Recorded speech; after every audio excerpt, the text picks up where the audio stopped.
obviously I work here at Easy Post, so I know kind of a little bit about like the mission and the objectives that you guys are going on, but could you briefly address, kind of speak towards that for the rest of the people here?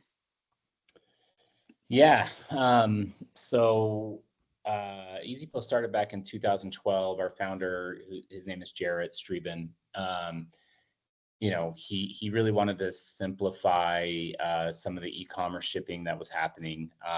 If you guys are familiar with Stripe, they are a headless API for financing. So, it's really easy to set up bank accounts and credit cards to, process, payments for companies, right? So Jarrett kind of had the same idea around shipping, which was how do you simplify um, the shipping integrations through with various different carriers. If you guys aren't aware, right, like if I need to ship something, I can go online and hand type out things and type out addresses. Obviously, that takes a lot of time, and as you grow as a company, that's not going to be feasible. The second thing is that carriers have what they call APIs that you can tie into to get labels back, and you just kind of send over the information. Hey, I'm shipping a 5-pound box from Utah to California, and I need a label back, and they give it to you, and then you give it to the FedEx driver, and it's off and it's going. Those integrations can take anywhere between 6 to 12 months to get up and running. And so Jarrett's idea was, how do we take that 6 to 12 month time frame down and get it down to 2 weeks? And that's kind of what he did across hundreds of different carriers, domestically and internationally. And then from there, it was kind of like, hey, we had this really powerful API tool that really manages a very complex part of e-commerce logistics. What else can we solve for customers that can be built on top of the API? And so that's where, some of the acquisitions started coming in. As we've listened to customers and understood what their needs are, and saying, hey, we could probably actually do that for them and they don't have to use another provider. Right now, if you were to go talk to kind of just a normal customer shipping, 20 to 100,000 packages a month, um, you know, they're using 10 different providers to get a package out the door into a customer, right? And then if heaven forbid there's a return, there's another, potential person. So they're using, something like Shopify for their website. They're using, an order management system. You may have heard of ShipStation, which is a really popular one. They're using a tracking thing. They're using a label provider like EasyPost. They're using inventory management system, a WMS, and then they're using a return solution. They're so it gets really really complex, and really being able to having to work with 7 different vendors just to ship a single package is cumbersome. So part of the acquisition ethos was, hey, we have this really powerful API. We've kind of solved the hard part, right? Like we've actually done the hardest part of shipping and logistics, which is carriers and compliance. Now we can just start adding on what we would call front end type softwares. And I'm probably simplifying a little bit, but we can add on the easy stuff like order managements and WMSs and IMSs and other things that are not as complex, and really get into the market and kind of be a market leader in the shipping space. Perfect. Thank you. Yeah, that covers a bunch of the questions right there. I guess what would be, from like a management perspective, what kind of due diligence were you guys doing when you went into the M&As? Yeah, I mean, I think there's a lot of due diligence that goes into M&A. So, I mean, I think the most obvious one is product fit, right? And technology as well. And those are very two separate things, right? So product fit is much more around, hey, is this something that really kind of goes with what we're doing? Is there a nice product fit? And, really, is it a natural sell for us? Like, can we go in and actually sell this product because our customers are asking for it? Or, our customers are already using a similar like product that maybe we could go and sell, flip them over to us. And then there's the technology fit, which is, are we buying something that has to be re-architected 6 months from now, right? is it scalable, right? You have 200 customers today. Can we put 10,000 customers on it, or are we going to have to completely change the code and everything else that might go into, the technology? What servers are they on? Is the servers, are they fitting with our SOC 2 compliance? If you guys don't know what SOC 2 compliance is, it's basically like, you know, a massive, I mean, it's one of the most painful things I would say companies generally deal with, but it's basically, do you have policies that protect the privacy and security of your employees and customers who might use you? And do you actually follow those policies? Can, like, I pull one random shipment and you guys can track and say that every single security and policy check was in place for that one random shipment? And trust me, we do this on a quarterly basis. We have one of the big four consulting firms like KPMG come in. They run an audit on our system where we have to prove that we are following every single SOC compliance that we have in our documentation. So, is an acquisition going to screw up our SOC compliance? And if it will screw up our SOC compliance, what kind of level of effort are we going to have to put in to make sure that it doesn't, right? So those are like the two biggest hurdles that come with M&A: product fit, and then technology, and like, what is the back end actually look like? Then it kind of moves into more around due diligence around like the finances, right? You told us you were doing $3 million in revenue a year. Is that legitimate? What does your churn look like? Right.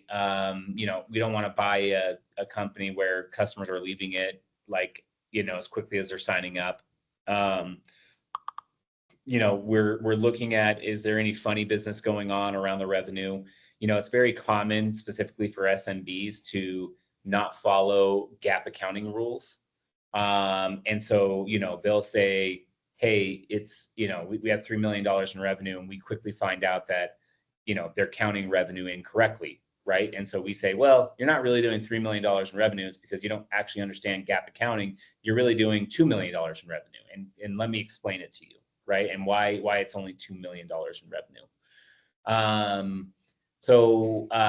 There's a lot of that kind of stuff where we're also looking at their contracts with suppliers. We're looking at their contracts with customers, trying to identify any red flags. We're looking at, their revenue mix, like, how many of their customers make up their revenue? Because again, if you have a company that makes up 50% of their revenue, that's a huge red flag, right? Like, because if you lose that one customer, that deal goes sideways in a hurry, right? And then, I think it moves into more like kind of just overall people evaluation. Hey, who do we want to keep and who do we want to let go? I think in any acquisition, there's likely going to be redundancies around people that you're bringing over. And so you're always going to be looking at ways that you can cut costs and say, hey, is this person vital to the ongoing operations of this acquisition? Or do we have somebody internally that can kind of take over their role and move on from them? So, commonly what we'll do is, if we find somebody who is a redundancy that we don't really need, we'll offer them a 3 to 6 month contract to stay on, and kind of a pre-negotiated severance package. And then once our internal resource kind of learns their day to day, like, it's kind of like, awesome, like, thank you for your help, you're on your way. So I would say that the people is kind of like the last part. Again, I'm not sure how familiar you are with mergers and acquisitions, but generally the process is, there's like kind of light due diligence right at the front. Like, so once both parties have said, yeah, hey, we're interested in selling and we're interested in buying, there's some light due diligence, right? So they're sharing some numbers with you. They're sharing some kind of real surface level data with you. And what that does is that it generates an LOI, so a letter of intent to buy. And that letter of intent, it's basically, hey, we are going to buy you for X amount of dollars. And both parties agree to it, and then they sign it.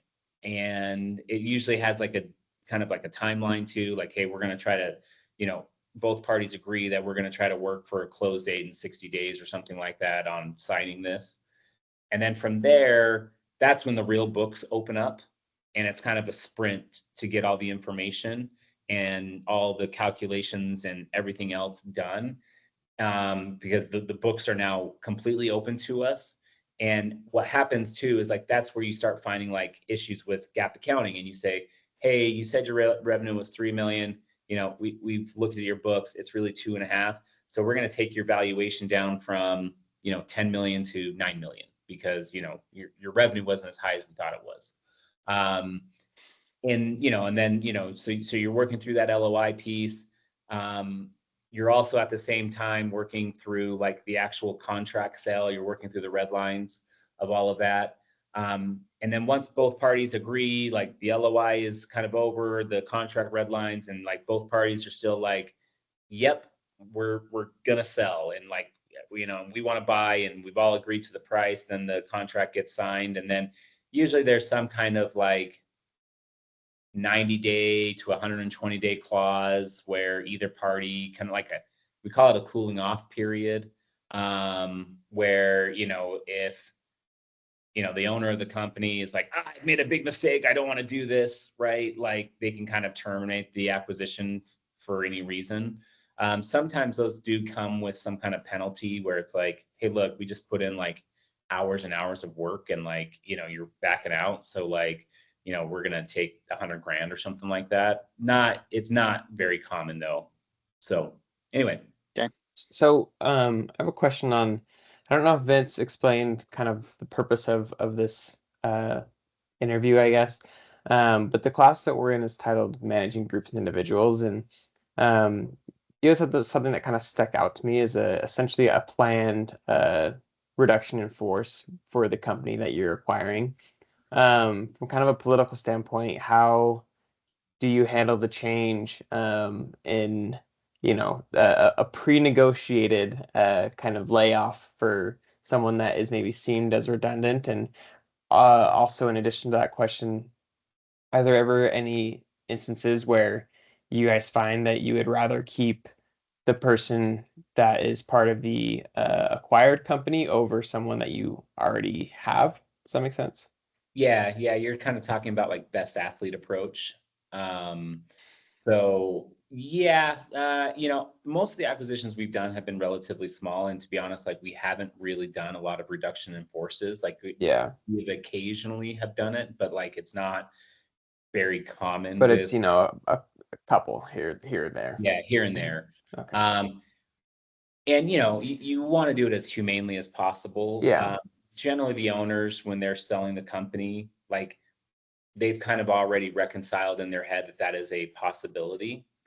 And so they understand what they're signing up for when they decide to sell their company. Like they understand they're giving up full control, and that we may not want some of their employees. Yeah. And so you know luckily for the acquiring company, in a lot of ways, like we don't have personal relationships with the people that may be let go. But obviously we still want to try to treat them as good as possible. So generally, if we decide not to retain them, like again, there's like a pretty healthy pre-negotiated severance Yeah. package with the individual, so that they feel like they're taken care of. And um and I would say one of the biggest problems of acquiring a company, regardless if you're going to do a reduction in force, is the employees who are there may not want to be part of a larger organization, and that is Yeah. just a general risk that you are going to run. I would say the most common thing we have is we acquire a company, employees are here for 3 to 4 months, And then they kind of already say, find hey, something else. Yeah. yeah, this isn't for me, I don't like this, Yeah. and they kind of leave on their own. Hmm. Because like hey, I like working at a 20-person company. I don't want to work at a 400 to 500-person company. Like there's too Yeah. much red tape, there's too much stuff that has to happen. And I liked being able to walk into the owner's office and have lunch with them and shoot the breeze, right? Like Yeah. so. But yeah, like we don't worry so much about the political side of things in terms of like managing emotions, because we try to keep it as black and white as possible around numbers. And we do try to, and we treat people. I wouldn't say anybody that we've let go has ever said, "Oh, wow, they totally screwed me." Yeah. Now, there has been people that we have fired after we brought them, and they Yeah. probably feel that way, but there were Mhm. very specific reasons why they were let go. Yeah, for sure. And do you have a cutoff on time? I'm good until like 4. Okay. Okay. Because we had planned kind of 30, 40 minutes. So Yeah, I'm good till 4. Okay. I guess as far as like the implementation of it, right? Um, Especially with like managing the teams, how has that been? I've talked to Brian a little bit on the sales side, and I know they've run into some issues with like, integrating the sales forces. Like as a company as a whole, like how have you been handling those specific kind of issues? Yeah, it's really hard. I feel like we get better at it with each acquisition. So if you guys don't know, we've done, I think, 10 acquisitions total. Um, so we get better and better at it. And a lot of that is just trial and error, right? Like, we learn something new with every acquisition. Like we're like, oh gosh, we should have thought of that about like the integration process, right? Hmm.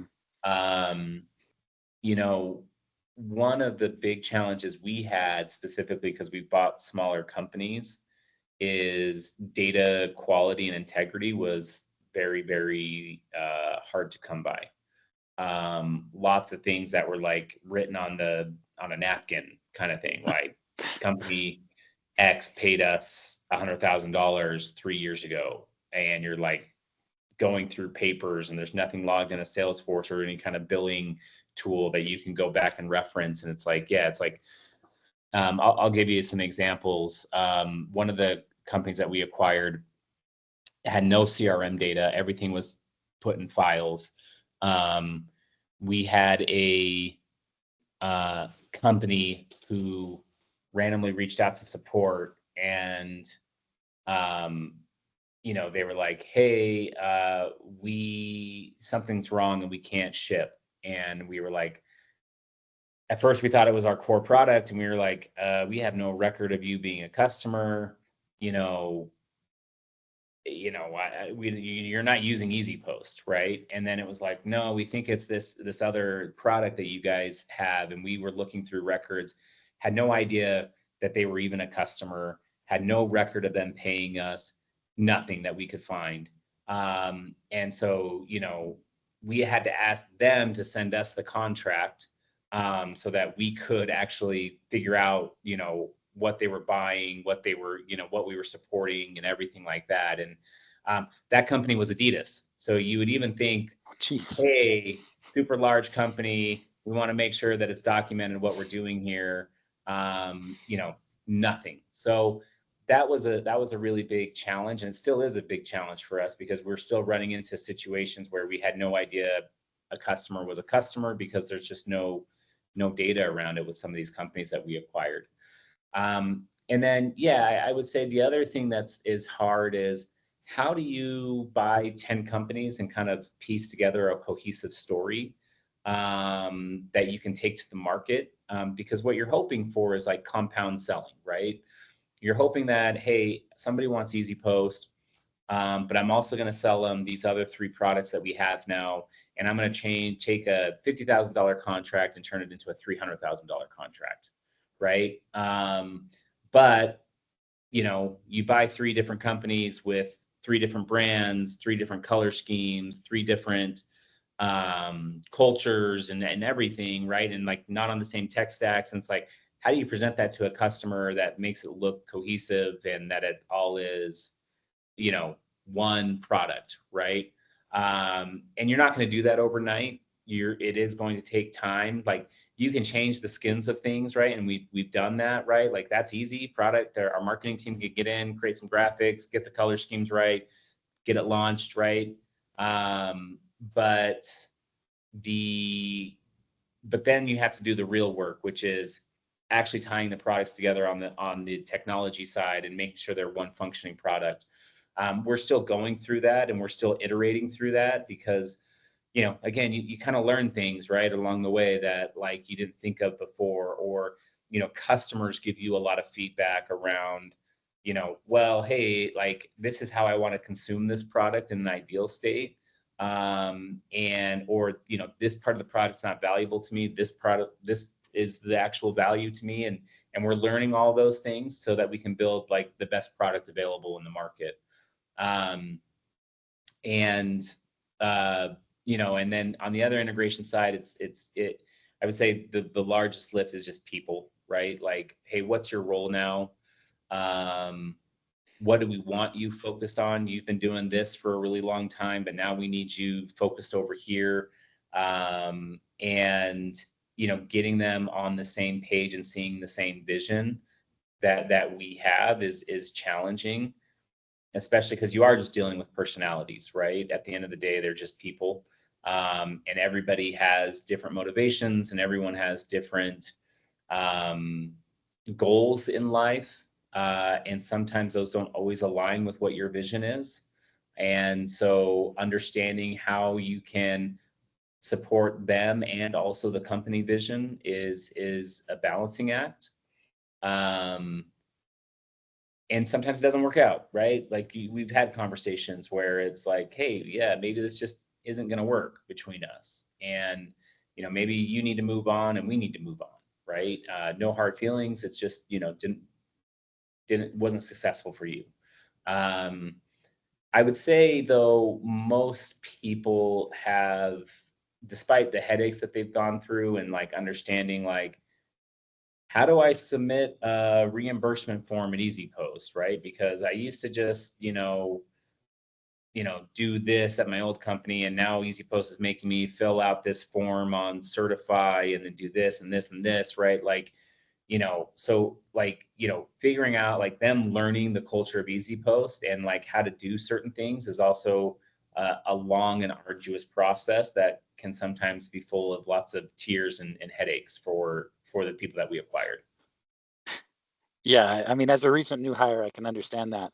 I guess as far as I know, there's not a ton, and I know that they're working on like onboarding. But what kind of struggles have you seen with the like, uh, the education of people who come on, and the trainings that you need to do for people that come on, and kind of how are you managing that with the different cultures?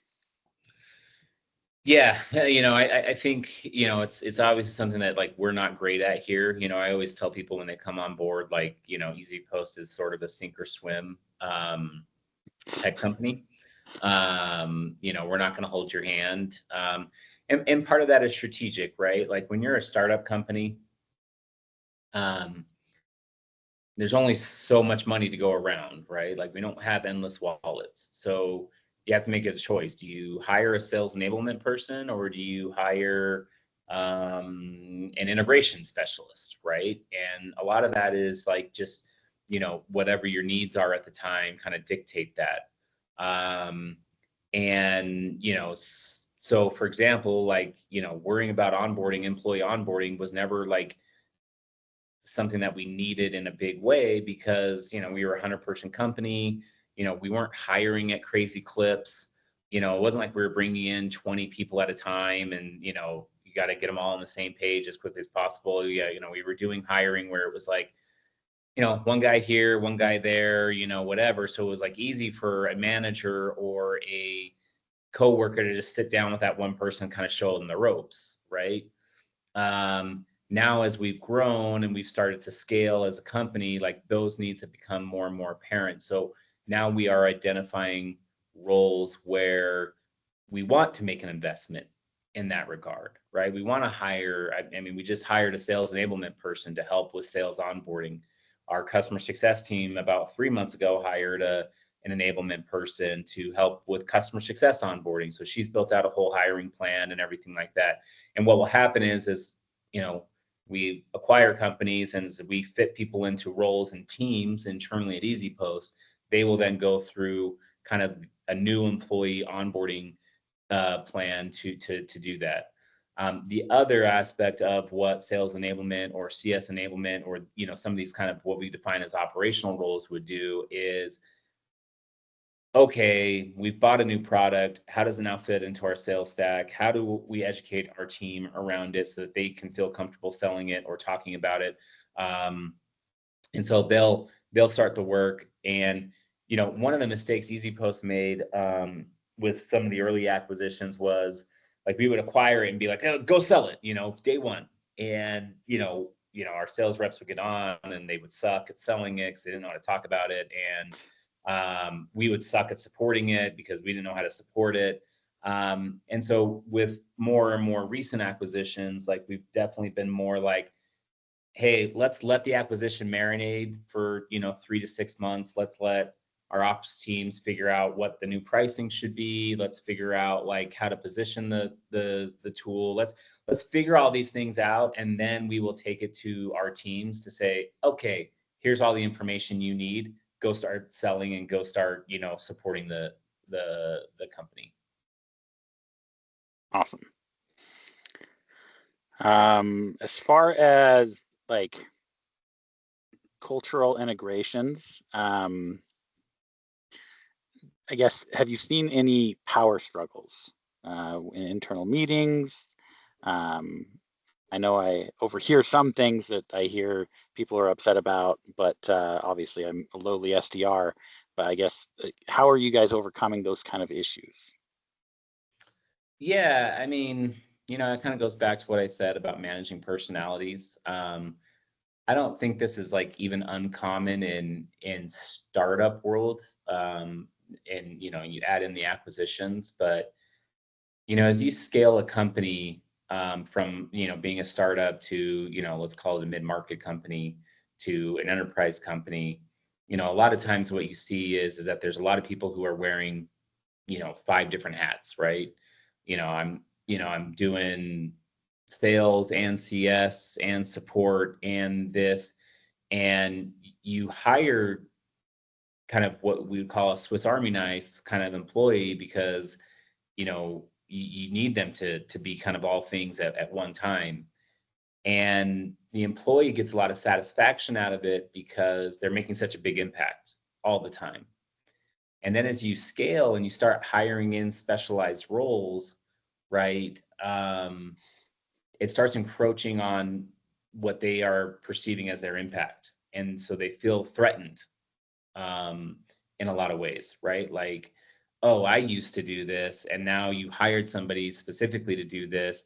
You must not find value in me, or this is kind of my baby as well, and I don't want somebody from the outside coming in and killing my baby, right? And so you do have these challenges where as you scale and as you add new people, like having people kind of check their ego at the door, so to speak, and allow people from the outside to meet up, like to come in and help and lift up the organization.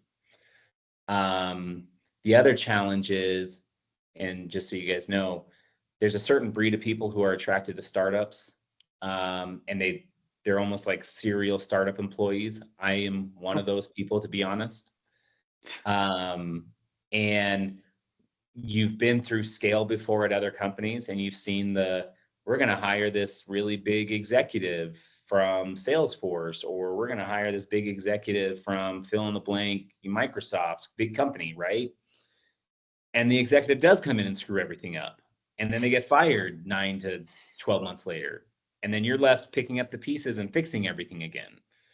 And so like a lot of these people who are attracted to startups have been through scale, and they know the bad of the scale as well as the good, so they're always like guarded, right? Like it's just very natural. um but I think what you're trying to do is you're trying to identify like what their pain points are. I'll give you an example. One of the companies that we acquired, we had an employee who was kind of being difficult of like letting stuff go, and letting somebody else kind of handle some of the obligations that they had.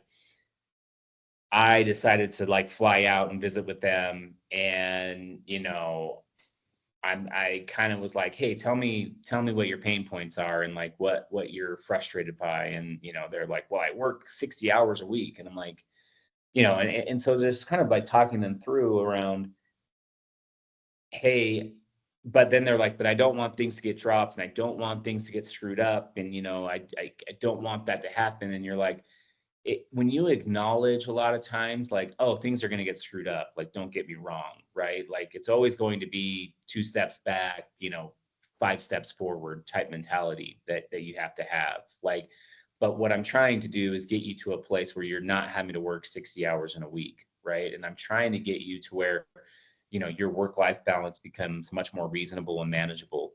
Um, you know, some people are saying, well, hey, I want to make more money and I feel like I can make more money if I do more stuff.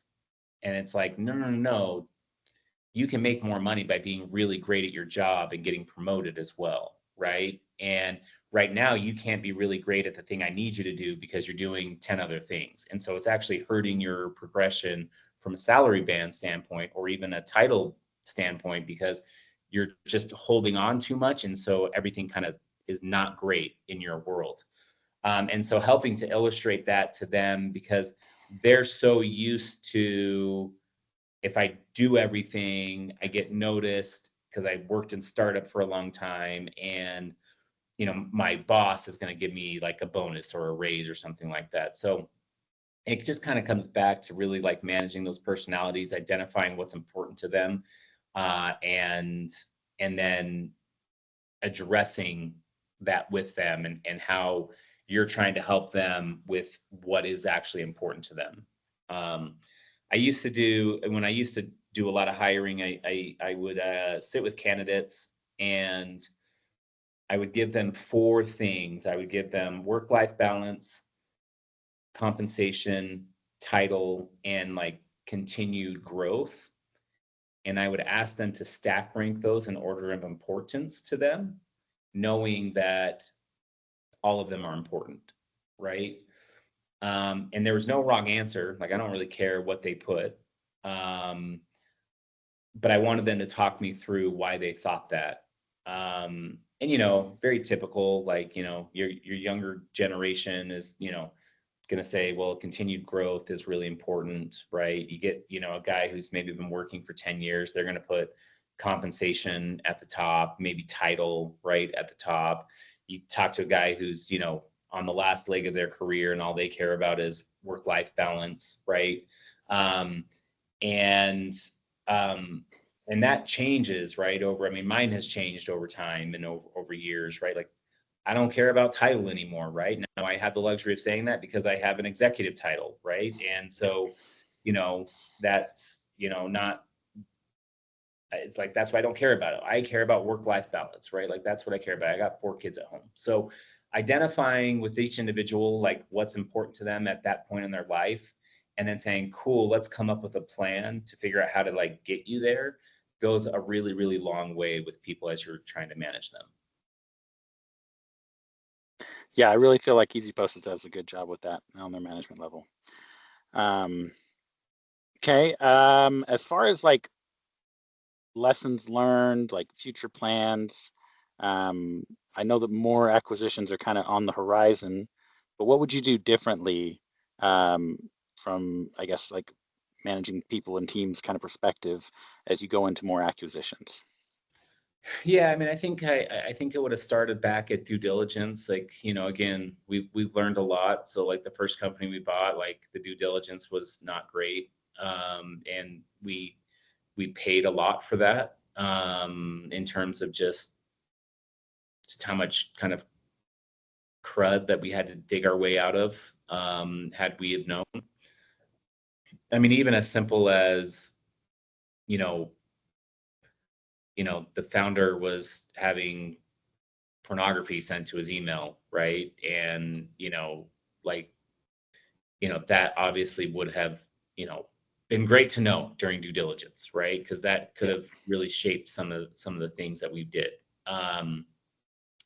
So definitely like having a better due diligence plan and defining what we care about in due diligence and like having more of a hard line stance around, hey, if we don't get this information, the deal doesn't go through, period. Like, even though we all like the product and the technology and everything else, like, if we do not have these 10 things, it's an absolute deal breaker, right?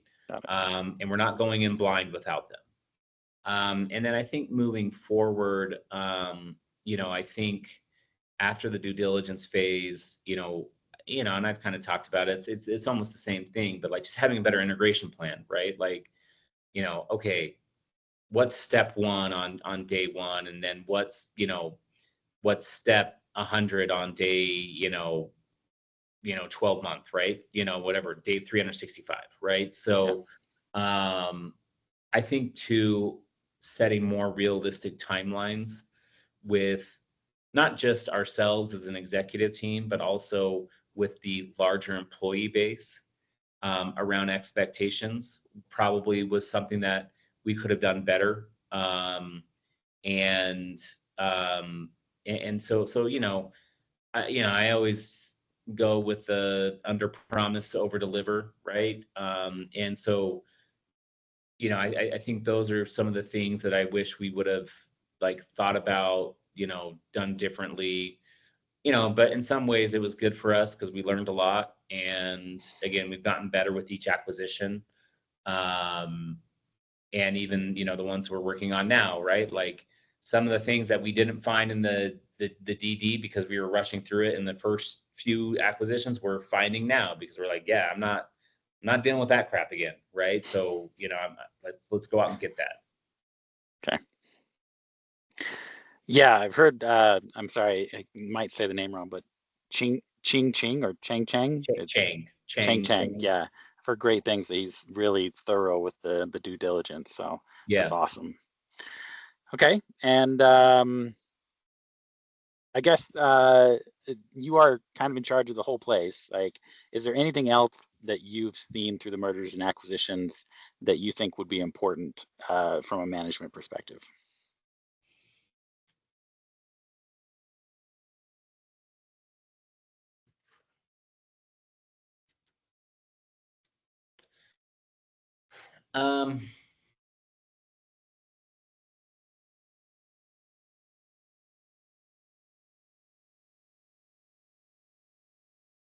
There's two types of CEOs I found. Okay. And they can be the same person at different times about, different things. There's the CEO who, just delegates to their executive team and, just kind of trusts that they make the right decision. And there's the CEO who's like kind of top down, like, no, we're doing this because I said so. Both are fine in their own regards. Like, I'm not here to tell you one's good or one's bad. Like, they both have pros and cons to them. And again, sometimes CEOs can be the same person if they care about something specifically. And, with our CEO, he is a little bit more around acquisitions, like very high risk is what I would say. Like, he's okay being high risk. Like, hey, I don't care sometimes what the DD says. We're going to buy it anyway. Right. And there's reasons for it. And, I understand the reasons behind it. But sometimes from a management perspective, I have let my direct reports probably complain a little bit too much around some of that stuff. And like, kind of like that, well, why did we buy this? This is stupid. I don't like it. Right. And don't get me wrong, like sometimes you got to let some guys kind of get out there and vent and, share some frustration. And, I'd probably definitely match some of that frustration at times as well. But, at some point there's got to be okay, cool. I got it. Lots of problems. What's the plan? How do we fix it? Right. And not letting those bad kind of feelings fester for too long. And just saying, cool, we got dealt a bad hand. How do we get ourselves out of this hole? right? And how do we just move forward? And remaining a level of positivity, because I think what happens is, and Vince, you've probably experienced this as an individual contributor here, but like individual contributors know when a manager or a leader is not completely sold on an idea that comes from the top, right? And so what happens is there's a trickle down effect where then the ICs are kind of like, yeah, well, my manager thinks this is stupid, so I think it's stupid, right? And why am I putting in effort? And then all of a sudden it becomes very, very hard to execute any kind of plan. And so, making sure that we remain, and again, this is too hard in a startup world, because again, part of the reason why people are so attracted to startups like myself is like very close personal relationships, right? Like, Vince can come over to my desk and say, hey, can you get on a call with my MBA team? Is that cool? And I'm like, sure, no problem. If Vince worked at a 50,000 person UPS, like let's say he worked at UPS, 100,000 people, right? He's not going to be able to go to the CRO and say, hey, can you spend 40 minutes with my MBA team? Right. So, so like, you have this point where people that work at startups very much value the relationships they have there. And that's why they kind of work at startups, because there is more relationship driven kind of approach. But being able to just kind of say, hey, look, I get it, but we got to put this aside and move forward. I think I wish I had learned a little bit sooner. Makes sense. Completely. Yeah, I think that's probably the most valuable thing, as far as management perspective through the M&As, is like knowing how to handle those fires, and when to tell people the complaining's enough. So thank you. That's awesome. That's kind of all the questions I had. Tyler, did you have anything else that you wanted to bring up? No, I just kind of have been thinking it's funny how easy it seems when you talk through, and maybe from my perspective, like hindsight, thinking like putting myself in your guys' shoes, like seeing your growth, like, oh yeah, like we definitely want to have like our due diligence like really tighten it like well and like very, the way we want it to be. But when you're going through it, it's a lot harder to do that. And same with, managing people when they come over, or the job responsibilities and all the things that you talked about. Like it's it's interesting to think of how kind of simple it can be in theory, but obviously harder to put into action. And I think that's something that I'm taking away from this. So appreciate that. Yeah, I would tell you guys, everybody thinks they want to be a manager, but I have known a lot of people, and there's some people who work for me today that thought they wanted to be a manager and then quickly realized how sucky it is. Mhm. How difficult it can be. Yeah. So, I've had a lot of people who started as a manager and said, nope, not for me. Like, don't want to do this anymore. I would say probably the first test of knowing if you're cut out for being a manager is when you have to fire somebody. Again, to your point, it sounds semi-easy, Or cut and dry. Hmm. but like, I mean, I've probably let go like 40 plus people in my career now, and it's still hard on, the 42nd. I don't know how many I have done, but if and when the next one comes, it will still be just as hard as the first one was. Yeah, Yeah. for sure. Yeah, for sure. Maybe harder. Anyway, Okay. cool. Well, Well, thanks, guys. Yeah, yeah, thanks so much, appreciate you taking Sam. the time. Cool. Well, have a nice weekend. Yep, You too. you too. Bye-bye.